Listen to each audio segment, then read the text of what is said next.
Na mansão sombria de Alberto, o tempo parece suspenso. Cada objeto em seu pequeno museu carrega segredos inquietantes. A guilhotina antiga é o epicentro desse mistério. Prepare-se para adentrar um mundo onde o passado sussurra e as lâminas aguardam. Então, bem-vindos a mais um vídeo de contos assustadores. Então, bora pro vídeo.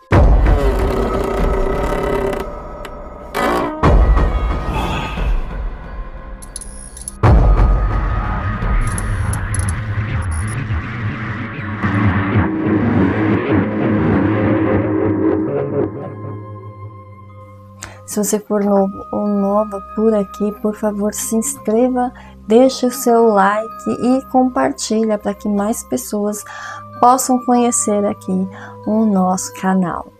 Alberto era um homem rico, excêntrico e colecionador de antiguidades. Em sua casa, ele construiu uma sala especialmente para as relíquias que havia comprado ao longo do tempo e em suas viagens pelo mundo. Alberto era viúvo e sem filhos, e seu único herdeiro era Elias, um sobrinho que vivia em outro estado do país, mas com o qual se comunicava constantemente, porque sabia que este herdaria suas coisas após a morte. Assim ele contou a Elias o que aconteceu depois de adquirir uma guilhotina de uma época muito antiga, oferecida da Europa. Todos os itens que ele compravam eram levados para a sua sala especial, que ele chamava de o Pequeno Museu. Numa noite, quando a guilhotina já estava no seu lugar, depois de dormir, acordou porque um grito assustador veio daquela sala.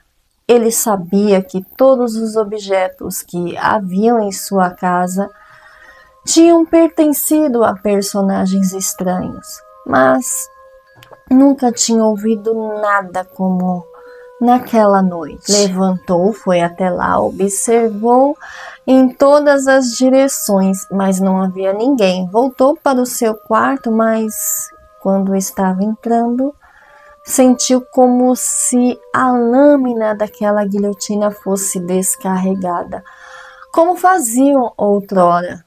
Havia uma execução. Ele voltou para a sala e a lâmina realmente estava embaixo.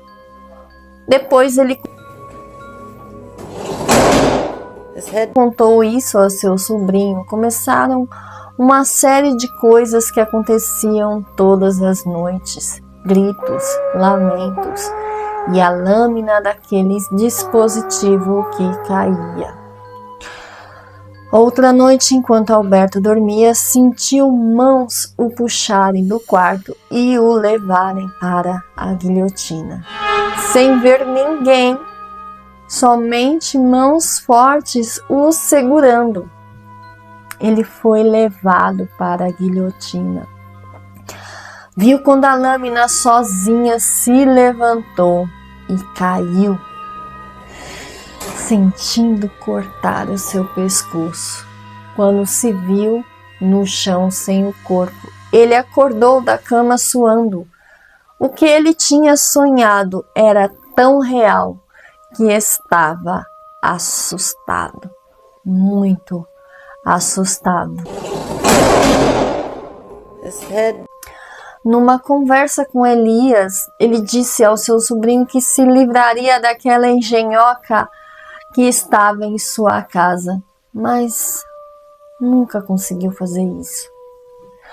Meses depois, o sobrinho foi chamado porque o seu tio tinha mesmo falecido num provável assalto à sua casa, cujo corpo foi encontrado decapitado numa guilhotina existente no local.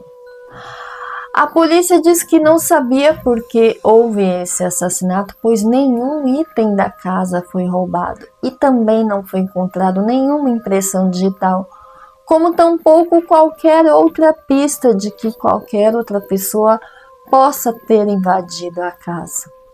Elias viajou para a casa de seu tio Alberto para as devidas providências e a primeira coisa que ele fez foi se livrar daquela guilhotina.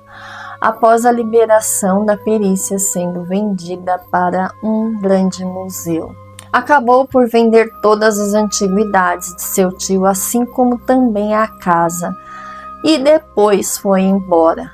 De tudo só ficou um mistério. Quem matou Alberto?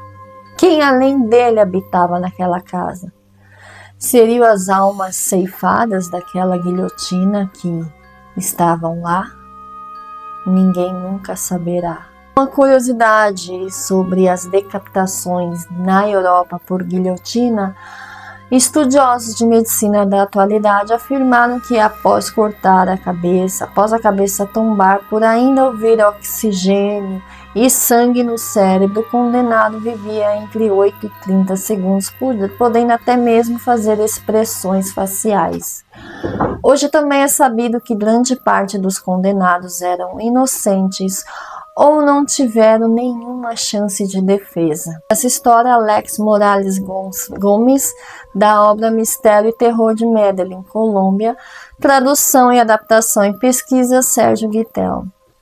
Bom, eu acho muito pavoroso fazer esse tipo de coleção, ainda mais uma guilhotina. Eu jamais compraria uma guilhotina para ter em casa. Gente do céu, esse cara era muito corajoso ou muito insano. Assim, já no primeiro pesadelo, ele já devia ter se livrado daquela quinquilharia e não fez. Talvez tivesse sido um aviso dos próprios espíritos, né? Quantas e quantas almas poderiam estar presas àquela guilhotina, e algumas talvez tentaram avisar e outras realmente de fato fizeram a tal maldade. Não sei, nunca saberemos, mas esse é o tipo de coisa que eu não teria em casa, mas de jeito nenhum.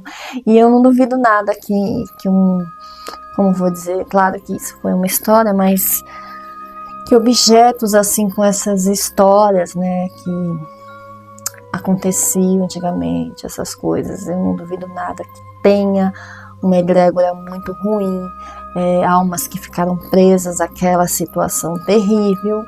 Então são coisas que a gente não deve pensar em ter, guardar, sabe? Por mais que seja, pela história e tal, vou ter um museu aqui. Eu acho que não é uma boa ideia, assim, na minha humilde opinião, eu não teria.